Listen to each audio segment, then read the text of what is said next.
গতকাল প্রার্থী বিক্ষোভ আর আজ ইস্তফা। বাগদায় বিজেপির প্রার্থী বিক্ষোভ চলছে। বিক্ষোভের পর এবার ইস্তফা, পদত্যাগ বাগদা 2-এর মন্ডল সভাপতির। বিজেপি মন্ডল সম্পাদকেরও পদত্যাগ। প্রার্থী নিয়ে বিরোধের জেরেই এই পদত্যাগ। অনিরুদ্ধ রয়েছে আমার সঙ্গে। অনিরুদ্ধ, ঠিক কি দাবি, কি কারণে পদত্যাগ করলেন? দেখো, তোমাকে জানিয়ে রাখি যে বাগদাতে গতকাল বিজেপির প্রার্থী হিসেবে বিনয় বিশ্বাসের নাম ঘোষণা করতেই বাগদাতে বিজেপির একাংশের কর্মী সমর্থকরা তারা মিটিং করে পরবর্তীতে হেলেঞ্চা বাজারে একটি বিক্ষোভ মিছিল করে। তাদের দাবি স্থানীয় প্রার্থীদেরকে দিতে হবে, কোনো বহিরাগত প্রার্থীকে আমরা চাই না। যথেষ্ট রকম উত্তেজনা ছড়ায় বিজেপির মধ্যে এবং তারপরেই দেখা যায় যে আজ সকালে বাগদা 2 নম্বর মন্ডল বিজেপি সভাপতি সমীর বিশ্বাস, তিনি অন্যদিকে কনিয়ারা 1 নম্বর গ্রাম পঞ্চায়েতের প্রধানও বটে, তিনি সভাপতি পদ থেকে ইস্তফা দিয়েছেন। এবং তারই সঙ্গে তার কমিটির সাধারণ সম্পাদক যিনি আছেন জ্যোতির্ময় দাস, তিনিও জানিয়েছেন যে যদি সভাপতি না থাকেন সেক্ষেত্রে এই ভোট পরিচালনার ক্ষেত্রে সমস্যা হবে, সেই কারণে তিনিও পদত্যাগ করছেন বলে জানিয়েছেন। যথেষ্ট রকম উত্তেজনা ছড়িয়েছে, কারণ বিজেপি যেহেতু বাগদা আসনে এই 2024 সালের নির্বাচন এবং 2021 সালের বিধানসভা নির্বাচনের নিরিখে অনেকটাই এগিয়ে ছিল এবং সেই আসনে দাঁড়িয়ে প্রার্থী বিভ্রাট নিয়ে যথেষ্ট রকম তাৎপর্য রয়েছে। প্রার্থী বহিরাগত, সেই কারণেই বিজেপির একাংশ বিক্ষোভ করছেন এবং আজও তাদের বৈঠক হওয়ার কথা রয়েছে যে যদি 24 ঘন্টার মধ্যে না মানে তাহলে আজ তারা নির্দল প্রার্থী দেবে বলে ঘোষণা করেছিলেন গতকাল বিক্ষুব্ধরা। আজ তাদের আবার বৈঠক রয়েছে।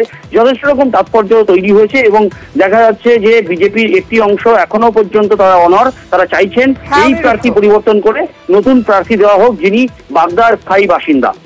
বেশ,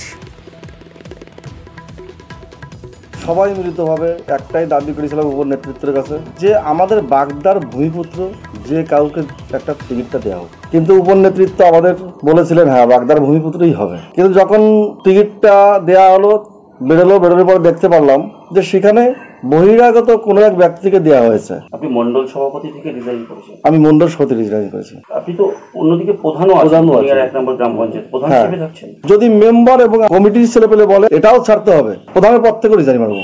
বহিরাগত প্রার্থী মানবো না বলেছে সাধারণ মানুষ, আমি বলছি মানবো না। হ্যাঁ, আমি এই প্রতিবাদের জন্যই এই পদ থেকে সরে দাঁড়িয়েছি। বর্তমান বাগদায় তৈরি হয়েছে বাই ইলেকশন উপনির্বাচনে, তাতে করে আপাতত আমার যে দায়িত্ব রয়েছে সেটা যাকে ক্যান্ডিডেট করা যায় সেই নিরিখে দাঁড়িয়ে পদত্যাগ করছি। দল ছাড়ছি না, মনে প্রাণে বিজেপিটা করি, আগামী দিনেও বিজেপিই করব। বিজেপিদের মধ্যে কেউ কারোর কথা শোনে না, কোনো কর্মীদের কোনো মূল্যায়ন করে না, তাদের মতামতকে কোনো গুরুত্ব দেয় না। একটা দল উপর থেকে নিচ পর্যন্ত টোটাল গোষ্ঠী কন্দলে জর্জরিত। অতএব সেখানে আরো মানুষ পদত্যাগ করবে এবং দল ছাড়বে, শুধু সময় রাখবে। এবার নন্দীগ্রামের দিকে নজর রাখবো। নন্দীগ্রামে পুলিশকে ঘিরে ক্ষোভ, বোমা উদ্ধারে গিয়ে ক্ষোভের মুখে পুলিশকে ঘিরে বিক্ষোভ স্থানীয়দের। যে ছবি আপনারা দেখছেন, নন্দীগ্রামের দাউদপুরের সাইফুল্লাহ চকে রীতিমতো উত্তেজনা।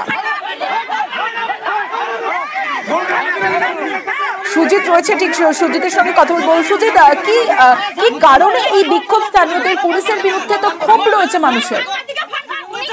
ঠিক যেটা মানুষের ক্ষোভ, তারা বলছেন যে পুলিশ নিষ্ক্রিয়, পুলিশের নিষ্ক্রিয়তার কারণে এলাকায় এ ধরনের অসামাজিক কাজ বাড়ছে, যেখানে কিনা বোমা উদ্ধার হচ্ছে, তাজা বোমা ফাটছে এবং বোমা বাঁধতে গিয়ে মানুষজনের আহত হওয়ার এবং মৃত্যুরও খবর হচ্ছে।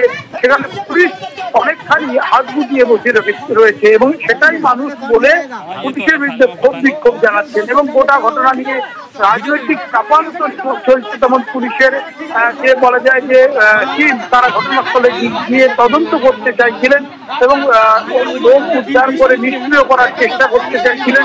কিন্তু এলাকার মানুষ, ওই এলাকার মানুষ তার ক্ষোভ রীতিমতো পুলিশকে ঘিরে তারা দেখাতে থাকেন এবং তাদের যে ক্ষোভ বিক্ষোভ সবটাই পুলিশকে ঘিরেই চলে এবং দীর্ঘক্ষণ চলে। আরো পুলিশ বাহিনী ঘটনাস্থলে পৌঁছে যায় এবং পরিস্থিতি নিয়ন্ত্রণে আনার চেষ্টা হয়। এটির মধ্যে তৃণমূল ও বিজেপির মধ্যে ঘটনা নিয়ে কিন্তু চাপানুতর শুরু হয়ে গেছে।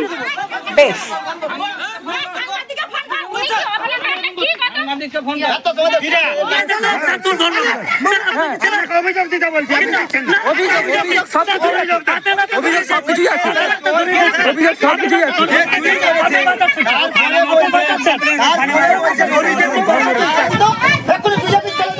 বিজেপির রাজনীতির কালচারটা ঠিক এরকমই, তারা বিভিন্ন জায়গায় সন্ত্রাস করে, তারা বোমাগুলি তৈরি করে। আমাদের তৃণমূল কংগ্রেসের কর্মী সমর্থকের বাড়ির পাশে বোমা রেখে দিয়ে আমাদের উপরে দোষ চাপায়। দাউদপুর অঞ্চলে যেটা হয়েছে, ওখানে একজন বিরাট বিজেপির লিডার আব্বাস বেগ, তার নেতৃত্বে এগুলো হয়েছে।